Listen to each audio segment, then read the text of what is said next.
San Diego, I love you, and I'm hungry. I'm going to go get something to eat. But I have a question for you, San Diego. Should The Rock sit at a booth? Should The Rock sit at the bar? Or should The Rock sit at the head of the table? Finally! Rock versus Roman, Mania 40, Night 2, the culmination of a storyline that has been building and building, mostly in the fans' eyes, and brief little teases and everything between Roman, little tweaks from Rock the Dwayne Johnson, and finally it's happening! And that means that Cody Rhodes is not going to be able to finish his story for the second year in a row. And yeah! He's not going to be able to finish his goddamn story. And that's good. That's good. That's good. I'm really, really happy about that. I don't hate Cody as a person. But Rock versus Roman's the money match. And Cody, for all of his positives, him not finishing his story for the second year in a row, it gives me life. Happy New Year. I'm John Renton with my review, WWE Raw, Day 1-ish from San Diego, California. And speaking of Happy New Year, and I hope you all had a terrific New Year's. I hope if you went out partying on New Year's Eve, you got home safe, you called an Uber, you didn't drink and drive. If you stayed home, hope your pets were all right. With the loud booms and the loud noises, if you are a military vet, 1, thank you for your service, and 2, I am so sorry you had to put up with the trauma that these fireworks cause. We probably should try to limit where we launch these fireworks. You never know what people are going through. Speaking of what people were going through, though, Kevin Dunn is going through the doors of Titan Towers and out into the wild blue yonder. Hopefully sent into the goddamn wilderness to live with the rest of the goddamn beavers that will hopefully turn to zombievers and maybe turn him into a human bit of their dam. Kevin Dunn has been one of the biggest blights on the goddamn professional wrestling scene for years and years and years and years. If only his dad had thrown a young Kevin Dunn into that car fire when he saved all those goddamn tapes, because nobody would have missed Kevin Dunn. At least the tape library got saved, but nobody needed to save Kevin Dunn. You could have created another goddamn kid, but no, Vince McMahon decided to give Kevin Dunn a job for life, and he would insult numerous women. Becky Lynch wasn't attractive enough for wrestling fans, attractive enough for TV. Fuck you, Kevin Dunn. You could spend millions of your dollars and no woman would actually want to sleep with you. What would they do? They would hold their nose, take the money, and run. And your Bucky Beaver tooth ass couldn't run after them because you're a disgusting piece of shit that deserves to rot from the inside out. Hopefully he's found a goddamn ditch. Poke him with a stick. I used to run WWE production. Yeah, fuck Kevin Dunn. He left because he didn't want to take dictation from Endeavor because Vince McMahon wasn't there to shield him. And Endeavor, even if it ends up going to shit, they got rid of Kevin Dunn. That's good. That's exactly what we need. Less camera cuts, like all that. So yay! Anyway, Happy New Year, folks, and let's get to this particular show. 10,700 people, according to WrestleTix, about 16,000 seat capacity, so pretty much a sellout. Loud crowd. Very, very loud crowd. By the way, if this review seems up a little bit later than normal, I went and watched a Regal Mystery Movie, which I'll be doing whenever, Regal runs those on particular Mondays. So if there are some Raw reviews that are delayed, I do apologize. And also, after the Raw, after Mania, you might be getting less weekly Raw reviews. And less weekly. I will try to review Raw, NXT, SmackDown through through Mania weekend.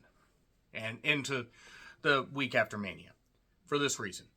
It's a marathon. It's a sprint, not a marathon. I'm going to be done after that, at least reviewing it weekly, and I'm going to be reviewing more movies and more stuff.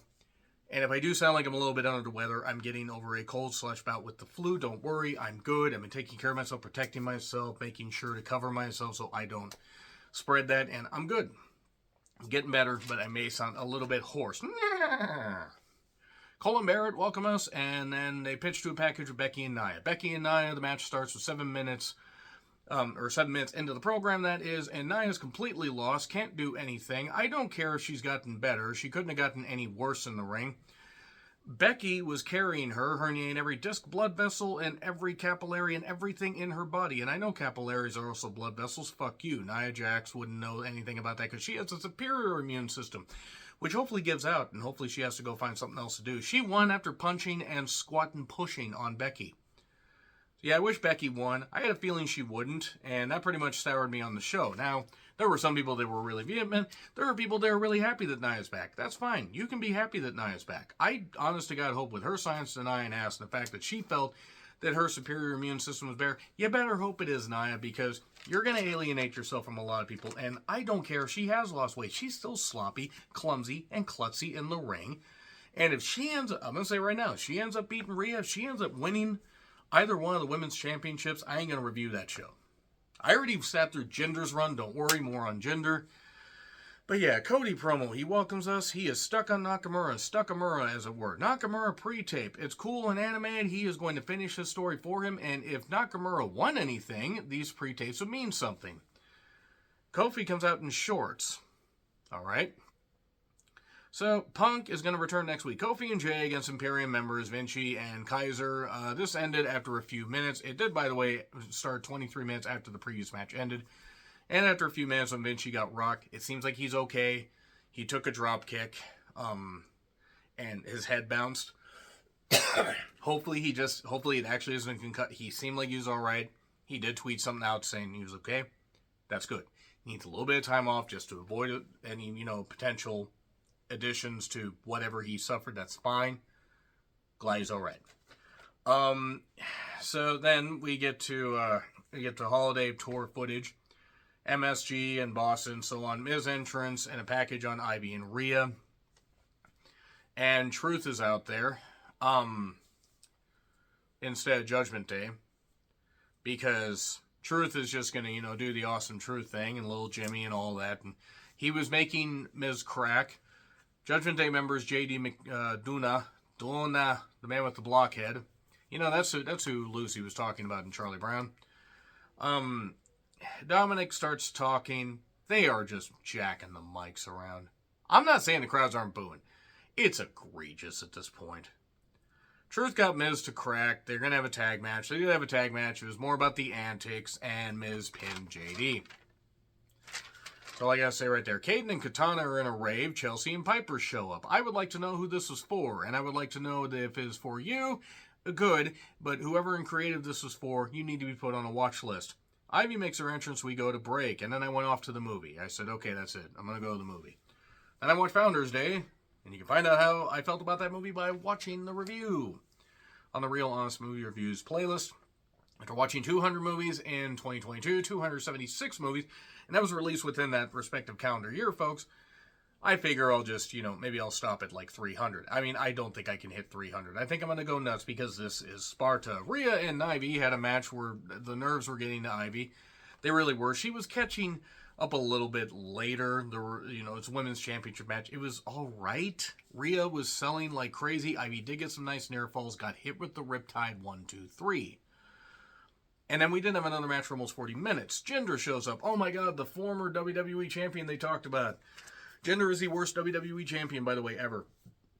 Worst. I stand by that. You guys can like it. That's fine. It's all, anti-USA, USA. Speak in Punjabi. You're not united. If you smell, crowd goes crazy. Rock shows up, gets a big old reaction. Rocky. He does an Iron Sheik impression, talks to Sheik in heaven. I encourage you guys to check out this segment. It's great. He says, we talk about wrestling bitch face. This is wrestling asshole face. And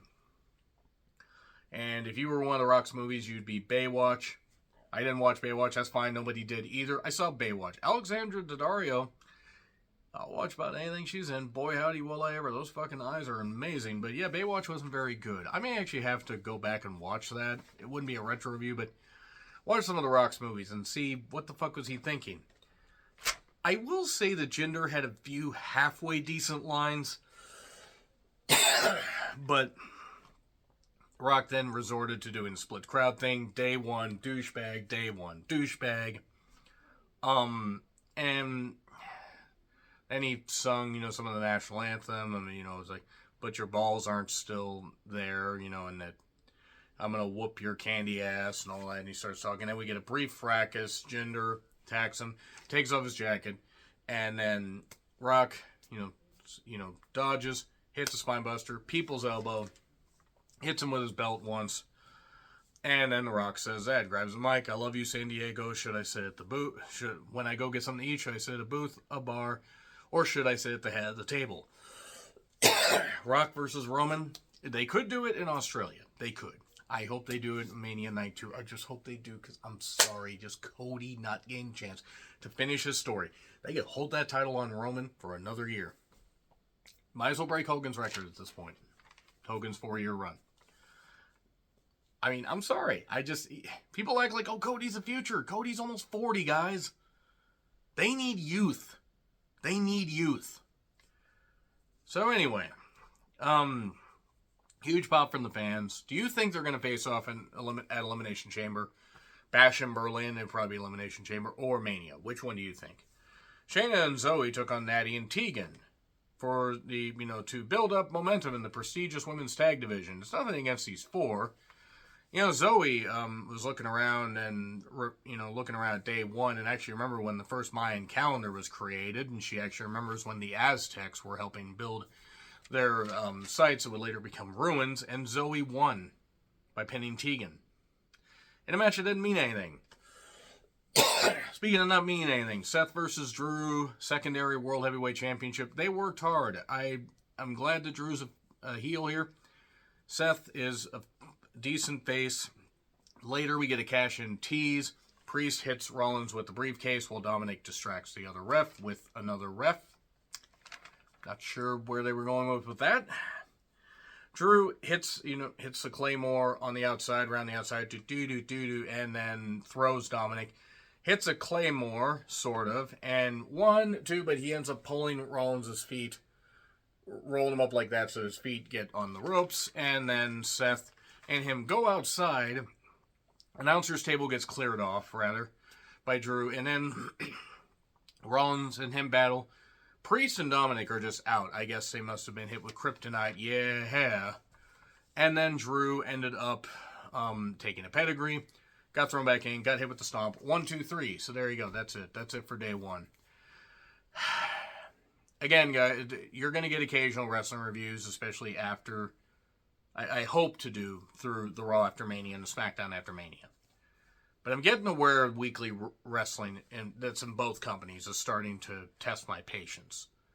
So yeah, nevertheless, great crowd. Great crowd. There were some decent moments. Rock returning was cool, teasing a match with Roman. So agree, disagree, what I said, like, share, subscribe, Twitter handle in the description. I'm John Rickland. I'll see you soon.